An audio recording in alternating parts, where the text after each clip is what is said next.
1994년 6월 13일 미국 텍사스주 샌 안토니오에서 당시 13세였던 니콜라스 바클레이가 실종됩니다. 그날 니콜라스는 친구들과 농구를 한 뒤 어머니에게 전화를 걸어 데리러 와달라고 말했습니다. 하지만 어머니가 야간 근무를 마치고 잠들어 있어서 형이 대신 전화를 받았고 그냥 걸어서 집에 오라고 말합니다. 그리고 그것이 니콜라스의 마지막 모습이었습니다. 잠시 니콜라스가 어떤 아이였는지 알아보면요. 그는 1980년 12월 31일 친모인 베벌리 스라에서 태어났습니다. 베벌리는 니콜라스의 친부와 결혼한 사이는 아니었고요. 니콜라스도 아빠와 접점이 거의 없었다고 합니다. 니콜라스는 세 남매 중 막내였는데요. 위로는 베벌리가 전 남편과의 사이에서 낳은 누나 캐리와 형 제이슨이 있었습니다. 니콜라스와는 이부 형제 사이인 거죠. 베벌리는 이 세 아이를 혼자 키워왔습니다. 니콜라스는 흔히 떠올리는 말 잘 듣는 모범생 같은 아이와 거리가 멀었습니다. 그는 동네에서 평판이 좋지 않았고 엄마에게 폭력을 행사하기도 했습니다. 학교 역시 무당열석한 날이 더 많았고 가더라도 끊임없이 문제를 일으켰습니다. 어린 나이였음에도 교사를 협박하거나 절도와 무단 침입을 저질러 소년원 전과까지 있었고요. 친구들과 불법 문신을 새기기도 했습니다. 베벌리는 그를 더 이상 감당할 수가 없어서 그를 청소년 보호시설에 보낼 계획이었습니다. 그래서 니콜라스는 6월 14일에 법원 심리를 앞두고 있었는데요. 시설로 보내질지 결정될 중요한 심리였습니다. 공교롭게도 바로 전날 니콜라스가 실종된 것입니다. 가족들은 처음에는 단순 가출이라고 생각했다고 합니다. 실제로 니콜라스가 이전에도 여러 차례 가출한 전력이 있었거든요. 다만 하루 이상 집을 비운 적은 거의 없었기에 이번에도 곧 돌아올 거라 생각했습니다. 하지만 하루가 지나고 이틀이 지나도 니콜라스는 돌아오지 않았습니다. 결국 가족은 실종 신고를 하고 본격적인 수사가 시작됩니다. 경찰도 처음에는 이 사건을 심각하게 보지 않았습니다. 그가 가출했다고 생각한 것이었죠. 그리고 당시 니콜라스가 눈에 띄는 차림새였기 때문에 인파 속에서도 쉽게 발견될 것이라 예상했습니다. 하지만 시간이 지날수록 수사는 점점 미궁으로 빠져들었습니다. 단서는 나오지 않았고 사건은 점점 잊혀져 갔습니다. 그리고 실종 약 3년 4개월 뒤인 1997년 10월 7일 스페인 리나레스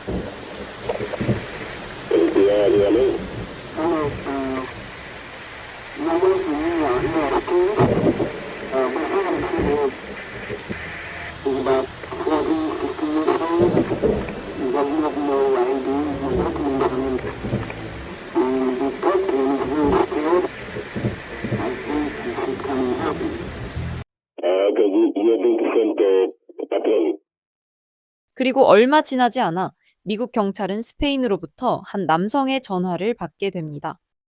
전화의 발신자는 스페인 리나레스의 한 청소년 보호센터 직원이었습니다. 그는 자신들이 니콜라스로 추정되는 아이를 보호하고 있다고 말했습니다. 경찰은 바로 FBI와 미국 대사관에 연락을 취했고요. 니콜라스의 가족에게도 연락합니다. 소식을 들은 누나 캐리는 센터에 연락을 하게 되는데요. 직원은 니콜라스가 아동 성매매 조직에 납치되어 있었고 극적으로 탈출하는 데 성공했다고 설명했습니다. 또한 장기간의 학대와 고문으로 인해 심각한 트라우마를 겪고 있으며 기억도 대부분 잃어버린 상태라고 전했습니다. 캐리는 즉시 스페인행 비행기에 몸을 실었습니다. 그녀가 보호센터에 도착했을 때 니콜라스는 극도로 불안해하며 방 안에 숨어 있었습니다. 가족들과 오랜 기간 동안 떨어져 지냈기에 혹시라도 캐리가 자신을 알아보지 못하고 그대로 떠나버릴까 두려워했기 때문인데요. 하지만 한치의 망설임도 없이 캐리는 단번에 그에게 달려가 껴안으면서 그가 자신의 남동생 니콜라스가 맞다고 말해주었습니다. 3년 만에 만난 니콜라스는 매우 조용한 아이로 변해 있었고 거의 말을 하지 않았습니다. 캐리는 그것이 오랜 학대의 후유증 때문이라고 짐작했습니다. 그녀는 가족 사진을 보여주며 기억을 떠올리게 하려 노력했고, 시간이 지나자 니콜라스는 가족들에 대한 기억을 조금씩 떠올리며 그들을 그리워하는 것처럼 보였습니다. 그는 미국 여권을 발급받았고, 바로 다음 날 샌안토니오행 비행기에 올랐습니다. 비행기가 착륙했을 때 니콜라스의 가족들이 공항에서 그를 기다리고 있었습니다. 그들은 기쁨을 감추지 못했습니다. 죽은 줄 알았던 니콜라스가 살아 돌아왔으니까요. 엄마 베벌리는 얼떨떨해 보이기도 하죠. 그런데 돌아온 니콜라스에게는 좀 이상한 점이 있었습니다. 니콜라스는 원래 푸른 눈을 가지고 있었는데요. 그게 짙은 갈색으로 바뀌어 있었습니다. 억양도 달라져 있었고요. 니콜라스는 이에 대해 자신에게 3년 동안 어떤 일이 있었는지 털어놓습니다. 니콜라스가 실종되었던 그날, 그가 농구를 하고 있었다고 했잖아요. 그때 2명의 젊은 남자가 니콜라스에게 다가옵니다. 그들은 클로로폼을 사용해 니콜라스를 기절시키고 어디론가 끌고 가게 됩니다. 그는 다른 아이들과 방에 갇히게 되는데요. 이때부터 3년간 상상을 초월하는 고문과 세뇌를 당하게 됩니다. 니콜라스를 납치한 사람들은 유럽의 고위군 관계자들이 운영하는 아동 성매매 조직이었다고 합니다. 그들은 항상 유니폼을 입고 있었으며 군대식 공포 전술로 아이들을 통제했습니다. 그들은 야구 배트, 쇠지렛대 등으로 니콜라스를 폭행해 그의 손과 발을 부러뜨렸고요. 담뱃불로 몸을 지지고 벌레를 먹게 하기도 했습니다. 매일 밤 아이들은 여러 남자들에게 당했으며 납치범들은 돈을 받고 아이들에게 성매매를 강요했습니다. 그들은 아이들의 정체성 또한 없애려고 했던 것처럼 보입니다. 니콜라스는 프랑스어만 사용하도록 강요받았습니다. 영어를 쓰면 바로 폭행이 이어졌고요. 원래 니콜라스가 텍사스에서 자랐기 때문에 특유의 미국 남부 악센트를 썼거든요. It's nice to meet you. I am the director. See, ain't I beautiful? 이게 완전히 사라지고 프랑스 억양을 사용하고 They 있었습니다. didn't threaten me every night. Some of the kids, they like 또 me. 아이들에게 너는 네가 아니다 라는 말이 계속해서 흘러나오는 헤드폰을 씌우기도 했다고 합니다. 그들은 아이들을 대상으로 실험을 자행하기까지 했는데요. 니콜라스의 눈동자에 주사 바늘로 약물을 주입해서 눈 색깔을 바꾸었다고 합니다. 이 때문에 푸른 눈이었던 그가 갈색 눈이 되어 나타난 거죠. 이렇게 눈동자와 머리색 등을 바꾸면서 아이들의 신분과 정체성을 바꾸려고 시도했다고 합니다. 그러던 어느 날 니콜라스는 문이 살짝 열려있는 틈을 타 기적적으로 탈출하게 됩니다. 몇 시간 동안을 계속 달렸고요. 그리고 드디어 멈추었을 때 자신이 스페인에 도착한 것을 알게 됩니다. 그리고 주변 사람의 신고로 리나레스의 청소년 센터로 가게 된 것이죠. 니콜라스의 몸에는 고문의 흔적이 고스란히 남아 있었습니다. 손은 부러지고 치료를 받지 못한 채 방치되어 있었고요. 걸을 때는 절뚝거렸고 머리 뒤쪽부터 발목까지는 담뱃불로 지진 흔적이 남아 있었습니다. 이제 남은 것은 니콜라스를 납치한 범인들을 찾는 일이었습니다. 이를 위해 니콜라스는 수차례 인터뷰와 조사를 받았는데요. 하지만 그는 납치범들의 이름은 물론 정확한 위치나 신원조차 제대로 알지 못했고 이렇게 극히 제한적인 정보 속에서 수사는 좀처럼 진전을 보이지 못합니다. 당연하게도 니콜라스는 심각한 정신적 충격 상태에 있었습니다. 처음에는 가족들에게 마음을 열지 못하고 거리를 두었다고 해요. 가족들은 그를 다시 편안하게 정착시키는 데만 집중했습니다. 니콜라스는 야간 근무를 하는 베벌리 대신 캐리 부부의 집에서 함께 지내기로 합니다. 그는 다시 고등학교에 등록하여 등교를 시작했고 가족들과 함께 게임을 하고 영화를 보고 교회에 다니는 등 점차 자신의 삶에 다시 적응해 나가기 시작합니다.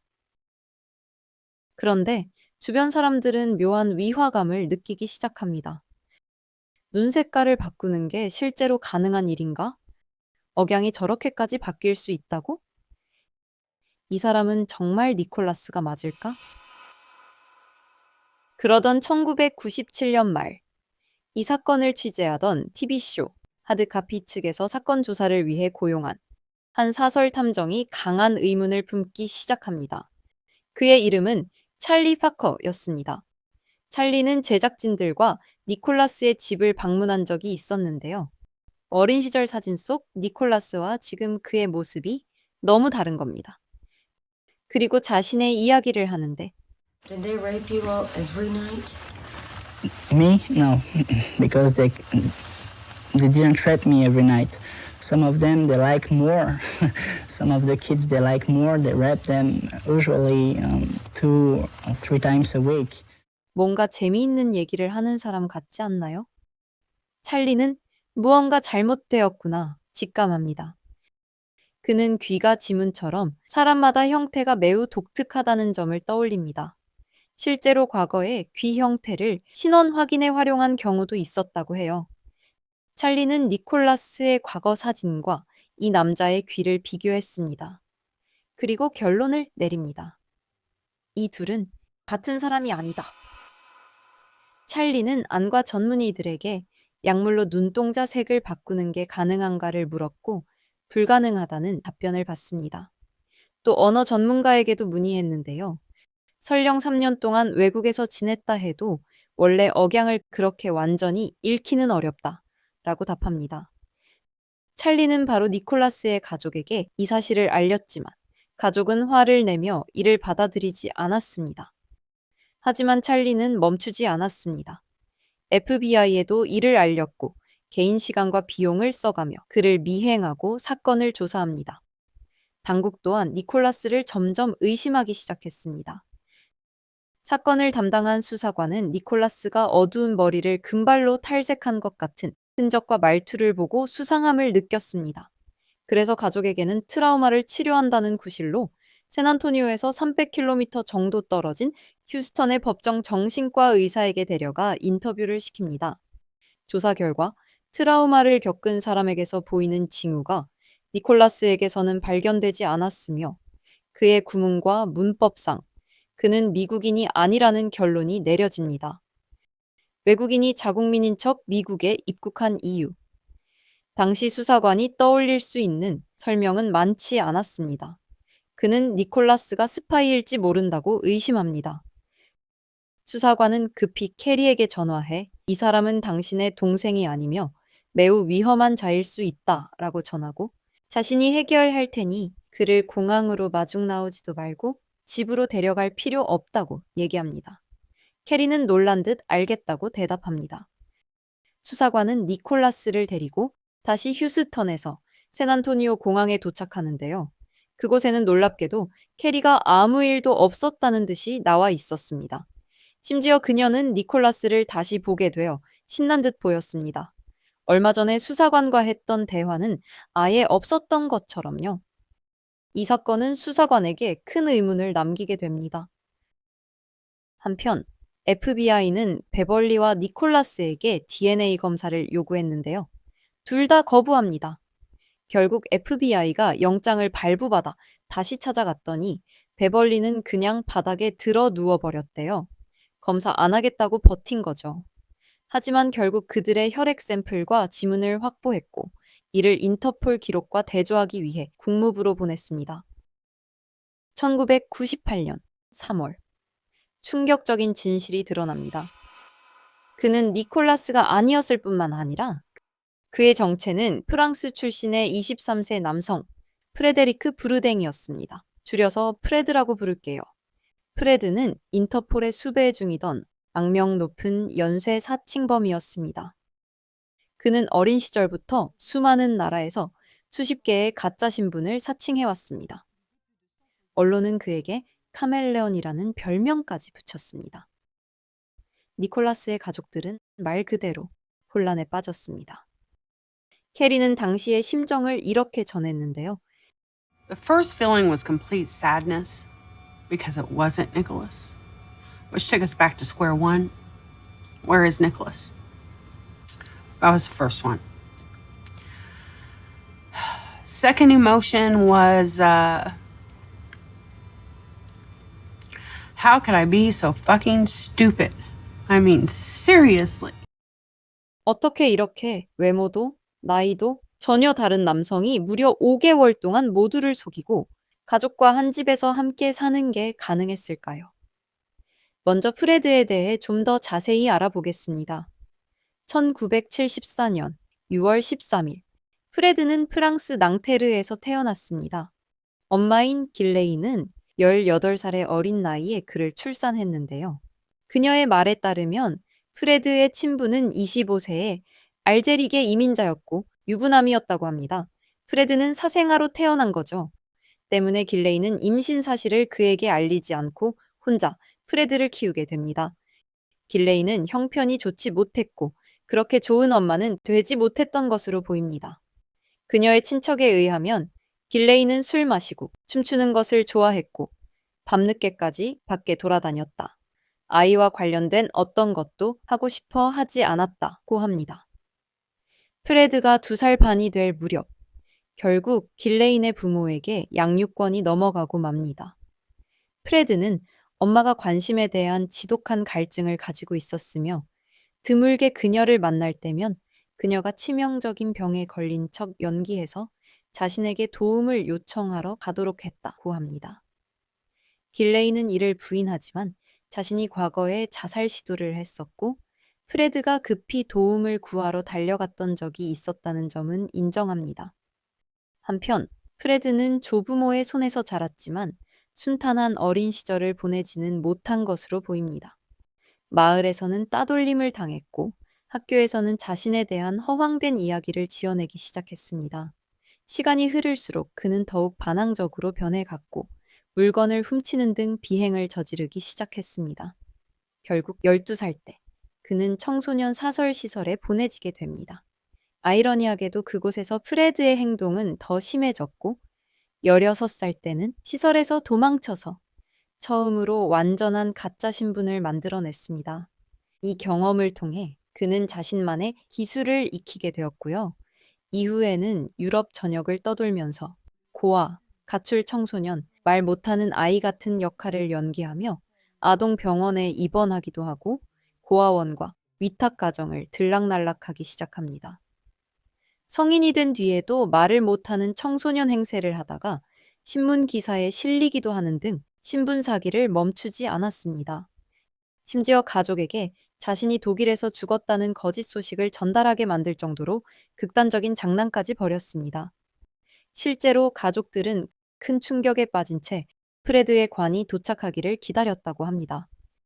전과가 점점 쌓이면서 프레드는 언론의 주목을 받기 시작합니다. 1995년에는 프랑스의 인기 TV쇼에 초대받기까지 하는데요. 그저 사랑과 가족만을 원했을 뿐이라는 이야기로 사람들의 동정심을 얻는 데 성공합니다. 제작진 또한 그의 이야기에 큰 충격을 받아서 방송국 일자리를 제안하기도 했고요. 그를 추종하는 사람까지 생겨났으며 그의 변신 능력을 찬양하는 웹사이트가 만들어지기도 합니다.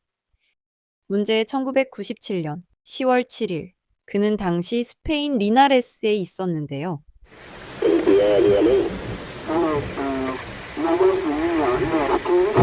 이 신고 전화 기억나시나요? 네, 발신자는 프레드였습니다. 또 청소년 시설로 가기 위해 술수를 쓴 거죠. 자신이 원한 대로 프레드는 리나레스의 청소년 보호시설에 보내집니다. 하지만 그의 예상과 다르게 시설의 규정이 꽤 엄격했나 봐요. 그는 자신이 10대라는 걸 증명하지 못하면 지문을 채취하겠다는 통보를 받게 됩니다. 프레드는 성인 전과자이기 때문에 이렇게 되면 꼼짝없이 감옥에 가게 되거든요. 그래서 프레드는 이를 피하기 위한 탈출구를 찾기 시작했습니다. 그는 자신이 미국인이라고 주장하며 가족에게 직접 연락하고 싶다고 말합니다. 그는 하룻밤 사무실에 머물게 되었고 그 틈을 이용해 사무실 전화로 미국 실종 아동센터에 전화를 겁니다. 자신을 보호시설 직원이라고 속인 뒤 시설에 한 미국 소년이 들어왔다고 말합니다. 그러고는 자신의 외모의 특징을 나열했습니다. 작고 왜소한 체격, 도드라진 턱, 벌어진 앞니. 그리고 비슷한 아이가 데이터베이스에 있는지 물었습니다. 그렇게 해서 그는 텍사스에서 실종된 니콜라스 바클레이의 정보를 얻어낸 것입니다. 팩스로 전송받은 사진은 자신과 꽤나 닮아 보였다고 합니다. 자신감에 찬 그는 스페인 경찰과 센터 직원을 번갈아 사칭하며 미국 측에 연락해서 니콜라스를 찾았다고 통보했습니다. 그러니까 결국 초반에 미국 경찰이 받은 스페인으로부터의 전화, 캐리와 대화한 스페인 보호시설 직원, 사실 전부 프레드였던 것입니다. 다음 날 프레드는 우편으로 니콜라스의 실종 전단을 받게 되는데요. 어제 팩스로 받은 사진은 인쇄 상태가 흐려서 자신과 비슷해 보였는데 실종 전단 속 니콜라스는 자신과 완전히 다르게 생긴 겁니다. 프레드는 이렇게 생각했다고 합니다. 난 죽었구나. 그래서 처음에 부영사가 대사관에서 이 소식을 듣고 보호센터에 도착했을 때 프레드는 두려움에 도주한 상태였습니다. 그리고 이후에 다시 붙잡히는데요. 이 부영사에게 자신이 미국인이라고 설득하는 것에는 어떻게 또 성공합니다. 그렇지만 문제는 아직 남아있죠. 너무 다른 외형. 프레드는 급히 머리를 금발로 탈색하고요. 눈 색깔이 다른 것에 대해서는 범죄 조직에게 납치돼 고문과 실험을 당했다는 이야기로 덮으려 했습니다. 억양이 달라진 이유까지 영어 사용을 금지당했다는 설정으로 설명하려 했죠. 다시 말해, 프레드가 경찰과 가족, 주변 사람에게 늘어놓았던 유럽 성매매 조직과 아주 디테일한 고문의 내용까지 전부 지어낸 거짓말이었던 겁니다. 한편 실종 전단에는 니콜라스가 3개의 문신을 가지고 있다는 사실이 적혀 있었는데요. 프레드는 친구에게 부탁해 바늘과 펜잉크로 가짜 문신까지 새겼다고 합니다. 모든 걸 급조한 거죠. 그가 처음 가족들을 만났을 때 스카프, 모자, 선글라스로 얼굴을 가리고 장갑을 끼고 있었던 것도 이제 설명이 됩니다. 그리고 캐리를 처음 만나게 되는데요. 당연히 바로 알아차릴 거라고 생각했대요. 그런데 캐리는 프레드에게 달려와서 그를 안아줍니다. 그리고 캐리가 가족 사진을 가져와서 프레드에게 하나하나 설명해 줬다고 했잖아요. 이게 뜻밖에도 프레드에게 엄청난 도움이 됩니다. 프레드가 미국으로 돌아가기 전에 넘어야 할 큰 관문이 하나 있었는데요. 바로 스페인 당국과의 인터뷰였습니다. 왜냐하면 그가 정말 니콜라스인지 어느 정도 확인할 필요가 있었기 때문인데요. 이 중에는 니콜라스의 주변 인물들 사진을 보여주고 누구인지 맞히게 하는 일종의 테스트가 있었습니다. 인물 맞추기인 거죠. 캐리가 알려줬던 정보 덕분에 5장의 사진 중에 처음 4장을 통과하게 된 것입니다. 마지막 1장은 실수를 했는데 이건 중요하지 않았습니다. 이미 모두가 넘어간 상태였거든요. 니콜라스가 맞구나 하고요. 인터뷰를 통과한 데다 캐리까지 그를 보증하자 미국 당국도 스페인 당국도 아무런 의문을 제기하지 않습니다. 그는 그렇게 미국행 비행기를 타게 됩니다. 비행기 안에서도 그는 거의 반패닉 상태였던 것 같아요. 캐리는 속였다 해도 다른 가족들은 금방 자신을 알아볼 거라고 생각했던 것입니다. 하지만 그들 또한 프레드를 니콜라스로 받아들였죠. 아마 본인이 더 놀랐을 것 같아요. 가족의 일원이 된 프레드는 가족 사진과 홈비디오를 몰래 뒤져 정보를 수집했고요. 점점 더 니콜라스처럼 행동하며 자연스럽게 스며들었습니다. FBI 측에서는 납치범에게 정보를 줄 수도 있으니 언론에는 나서지 말라고 했는데요. 바로 인터뷰에 응합니다. 결국 이것이 그의 발목을 잡게 된 것이죠. 그렇다면 프레드는 왜 끊임없이 타인의 삶을 훔치며 살아왔던 걸까요? 당국은 성인 남성이 10대 고아, 가출 청소년, 실종 아동 행세를 한 이유를 밝히기 위해 수사에 착수했는데요. 성도착이나 소아해의 증거는 발견되지 않았으며 어떠한 재정적 목적도 찾아내지 못했습니다. 정신과 의사들은 그가 정상이라고 판단했고요. 사이코패스도 아니었다고 합니다. 동기에 대해 프레드는 이렇게 말합니다. Le besoin d'affection, le besoin d'amour, le besoin d'exister, le besoin de ne pas être seul. Tous ces besoins-là, les besoins qu'un être humain a besoin pour survivre. Et c'est vrai que je me donne tous les moyens qui sont mis à ma disposition pour pouvoir le faire. Ouais. Et je ne recule devant rien. 프레드는 결국 체포되어 구금됩니다. 사람들은 평생 함께 살아온 가족이 어떻게 그를 알아보지 못할 수 있었냐며 경악했습니다. 그런데 여기서 그가 뜻밖의 이야기를 꺼내면서 사건은 또 다른 방향으로 흘러가기 시작합니다. 가족들이 처음부터 그가 가짜라는 사실을 알고 있었으며 그를 받아들인 이유는 니콜라스의 실종에 가족이 연루되어 있기 때문이라는 충격적인 주장이었습니다. 실제로 수사 기록에는 이를 뒷받침하는 듯한 이상한 사건이 하나 남아 있습니다. 니콜라스가 실종된 지 약 3개월 후에 형 제이슨이 경찰에 신고를 합니다. 방금 니콜라스가 차고에 침입하려 했다라고 말하는데요. 하지만 경찰이 도착했을 때는 강제 침입의 흔적이 전혀 없었습니다. 제이슨은 니콜라스가 자신과 눈이 마주치자 도망쳤다고 말했습니다. 경찰은 니콜라스를 찾기 위해 사방을 수색했지만 그의 흔적은 어디에도 없었습니다. 경찰은 제이슨이 거짓말을 했을 가능성이 높다고 보았습니다. 니콜라스가 아직 살아있다는 인상을 심기 위해 거짓 신고를 했다는 것이죠. 실제로 이것은 누군가 아직 살아있다는 점을 경찰에게 각인시키기 위해 흔히 쓰이는 수법이라고 설명했습니다. 사실 니콜라스의 가정은 그리 안정적이진 않았는데요.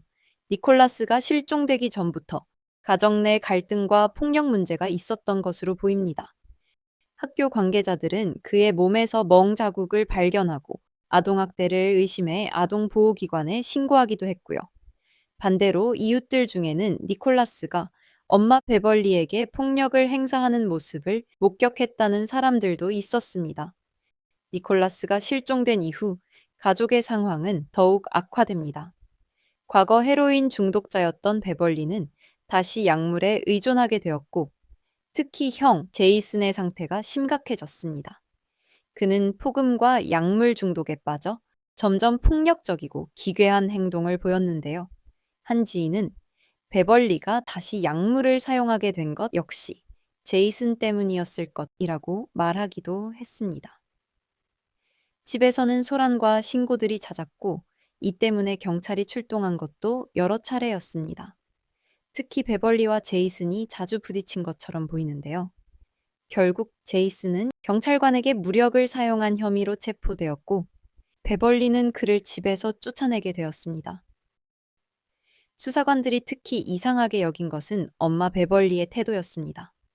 그녀는 DNA 검사와 수사 협조에 매우 소극적이었고 아들을 찾았다는 사람치고는 지나치게 냉담했으며 자신의 집에 데려와 함께 살지도 않았습니다. 프레드가 보기에도 가족들의 반응은 어딘가 이상했다고 합니다. 한 번은 베벌리가 술에 취해 프레드에게 네가 누군지 모르겠다. 왜 이런 짓을 하는 거냐며 소리친 적도 있었습니다. 후에 인터뷰에서 그녀는 당시 일은 기억나지 않지만 자신이 상당히 화가 나 있었던 모양이라고 말했습니다. 프레드는 특히 제이슨을 강하게 의심했는데요. 동생이 실종됐다가 돌아왔다는데 제이슨은 한동안 만나러 오지도 않았습니다. 그러다 처음 그가 찾아왔을 때는 이미 한 달이 넘은 시점이었습니다. He didn't look at me like Nicholas, and he didn't pretend to look at me like Nicholas. And he said good luck to me, and he left. 가족들은 필사적으로 그를 니콜라스라고 믿으려는 것처럼 보였다고 합니다. 프레드는 처음에는 혹시라도 니콜라스가 돌아올까봐 두려웠지만 시간이 지날수록 그런 마음은 더 이상 들지 않게 되었다고 말합니다. 그는 가족들 중 누군가가 니콜라스를 살해했고 시신을 은폐했으며 이를 숨기기 위해 자신을 받아들였다고 주장합니다. 물론 당국이 병적인 거짓말쟁이의 진술에 의존한 것은 아닙니다. 하지만 그들 역시 나름의 의구심을 품고 있었기에 먼저 베벌리에게 거짓말 탐지기 테스트를 받을 것을 요청합니다. 현재 니콜라스의 행방을 아느냐는 질문에 베벌리는 모른다고 대답했고 처음 2번의 테스트에서는 진실 반응이 나타납니다. 근데 베벌리가 약물 중독이었던 전적이 있잖아요. 약물을 한 상태에서 테스트를 받으면 결과가 잘못 나올 수도 있대요. 이를 의심한 수사관들이 얼마 후에 약물의 효과가 가라앉았을 시점에 재검사를 했는데요. 여기에서는 강한 거짓 반응이 나타났습니다. 제이슨은 한동안 수사관의 인터뷰 요청을 거부했습니다. 얼마 뒤 어렵게 진행된 인터뷰에서도 제이슨은 매우 소극적이고 미적지근한 태도를 보였습니다. 실종됐다가 돌아온 남동생이 많이 보고 싶지 않았냐는 질문에 아니요 라고 답했고, 그 애가 네 남동생처럼 보이긴 했냐는 질문에 그런 것 같아요 라고 답했습니다. 이 인터뷰 때문에 수사관은 제이슨에 대해 더욱 강한 의구심을 품게 됩니다. 이후 제이슨은 앞으로 변호사 없이는 인터뷰를 거부했다고 합니다. 하지만 얼마 지나지 않아 제이슨은 약물 과다 복용으로 사망한 채로 발견됩니다. 제이슨의 사망이 프레드가 체포된 직후였고, 그는 당시 1년 이상 마약을 끊은 상태였기 때문에 수사관들은 자살 가능성을 의심했는데요. 그렇지만 유력한 용의자가 사망했고 증거도 매우 부족했기에 니콜라스가 죽었는지 아닌지조차 입증하지 못했습니다. 수사는 중단되었고 사건은 결국 미제로 남게 됩니다. 그렇다면 가족들은 정말로 프레드가 가짜라는 사실을 전혀 눈치채지 못했던 걸까요? 시간이 흐른 뒤에 베벌리는 자신도 처음 공항에서 프레드를 보고 이상하다고 느꼈다고 인정합니다. 하지만 가족 모두가 너무 간절히 니콜라스의 귀환을 원했기에 외모 차이와 이상한 점들을 억지로 합리화했다고 말했습니다. 함께 살기 시작한 뒤부터야 의심이 들기 시작했고, 그가 자신의 아들처럼 느껴지지 않았으며 어머니로서의 정은 끝내 들지 않았다라고 말했습니다. 그녀는 제이슨이 니콜라스를 해쳤다고는 생각하지 않는다고 답했습니다. 제이슨이 약물을 복용하면 미치광이가 되었다는 사실은 인정했으나 그 정도로 심각한 중독자가 된 것은 니콜라스의 실종 이후였다고 했습니다. 동생이 돌아왔다는 소식을 듣고도 보러 가지 못한 것 역시 당시 약물 중독 치료 중이었기에 어쩔 수 없었다고 합니다. 다만 제이슨이 니콜라스를 목격했다는 신고에 대해서는 거의 믿지 않는다고 답했습니다. 당시 제이슨은 문제가 많은 상태였다는 것입니다. 또한 베벌리는 거짓말 탐지기 테스트 전에 술과 약물을 복용했다고 인정했습니다. 당국이 자신을 비난하자 완전히 패닉 상태가 되었다고 합니다. 세 번째 테스트에서 거짓 반응이 나타난 이유에 대해서 자신이 거짓말을 한 부분이 있었던 것은 맞다고 인정했는데요. 하지만 그 질문은 니콜라스의 실종과 관련된 것은 전혀 아니었다고 말했습니다. 캐리는 베벌리가 나쁜 엄마는 아니었다고 말합니다. 엄마는 약물 중독자 중 가장 정상적으로 기능하던 사람이었다고 표현했는데요. 그녀는 주 7일 야간 근무를 하며 규칙적인 생활을 유지했고, 베벌리의 지인들은 그녀가 노숙자 쉼터에 남은 도넛을 가져다 줄 만큼 친절한 면도 있었다고 말했습니다. 캐리는 3년 넘게 니콜라스를 찾기 위해 애쓴 건 가족뿐이었는데 정작 자신들이 의심을 받는 상황이 우습고 황당하다고 전했습니다. 그녀는 프레드의 주장에 대해 이렇게 말합니다. He put us through enough already. And then for him to do this while he's in jail for what he has done and to cause more pain to our family? Fuck him. 1998년 9월, 프레드는 미국 법원에서 여권 위조 및 위증 혐의에 대해 유죄를 인정합니다. 판사는 그가 한 가족에게 잃어버린 아이가 살아있다는 희망을 주었다가 그것을 산산조각 낸 것을 살인에 비유했습니다. 프레드는 선고 기준안에서 권고한 기간보다 3배 이상 긴 6년의 징역형을 선고받았습니다. 그는 내가 저질렀던 일들에 대해 내 과거의 모든 사람들에게 사과하고 싶습니다. 여러분이 나를 믿어주길, 정말 믿어주길 바라지만 그게 불가능하다는 것도 알고 있습니다. 감옥에 있든 아니든 나는 나 자신에게 갇힌 죄수입니다. 라고 말하며 반성하는 듯 보였습니다. 그의 기행은 여기서 끝나지 않았습니다. 그는 FBI에게 자신에 대한 신고를 했던 찰리를 증오했다고 하는데요. 감옥에서 그에게 협박 전화를 해 처벌을 받기도 하고요. 다른 실종 아동의 가족들에게 전화해서 자기가 정보를 가지고 있다는 거짓말을 하기도 합니다. 이런 전화를 수백 통이나 했다고 해요. Why did you do that? You didn't have any information, did you? No.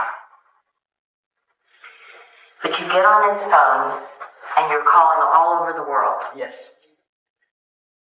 What are you doing?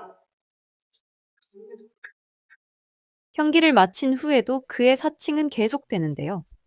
2003년 미국에서 프랑스로 추방된 그는 14세의 실종 소년을 사칭했다가 DNA 검사 끝에 들통나고요. 2004년에는 스페인에서 한 소년의 신분을 도용하려고 했다가 프랑스로 다시 추방됩니다. 2005년에는 15세의 고아 행세를 하며 실제 중학교에 다니기까지 했는데 이때 프레드의 나이가 거의 30이었습니다. 그는 징역 6개월에 집행유예를 선고받습니다. 2007년에는 텔레마케팅 일을 하면서 이자벨이라는 이름의 여성과 결혼까지 해 여러 명의 자녀를 두고 살았지만 이후 그녀가 떠났다는 소식도 전해졌습니다. 프레드는 그동안 인터뷰도 꽤 많이 했더라고요. Frédéric Bourdin. Frédéric Bourdin. I am Frederick Bourdin and I had over 500 identities. More than 500. More than 500 times. Je suis pas marié pour rien avec ma famille. Je fais ça dans toute l'Europe. I'm the real Peter Pan. I didn't give a damn what other people were thinking and what they were feeling. I care about myself. Just about myself. And fuck the rest of it. 프레드는 2012년에 다시는 그 누구도 사칭하지 않겠다고 선언했다고 하는데요. 사건의 실마리를 푸는데 큰 공헌을 한 사립탐정 찰리는 인터뷰에서 이렇게 말합니다. 나는 아직도 시신을 찾고 있다. 이 사건은 끝나지 않았고 나는 반드시 니콜라스 바클레이를 찾아낼 것이다. 니콜라스가 실종된 지 올해로 32년째입니다. 그가 살아있다면 45세가 되었을 텐데요. 이 사건은 여전히 사람들에게 같은 질문을 남깁니다. 1994년 6월 13일. 그날 니콜라스 바클레이에게는 대체 무슨 일이 있었던 걸까요?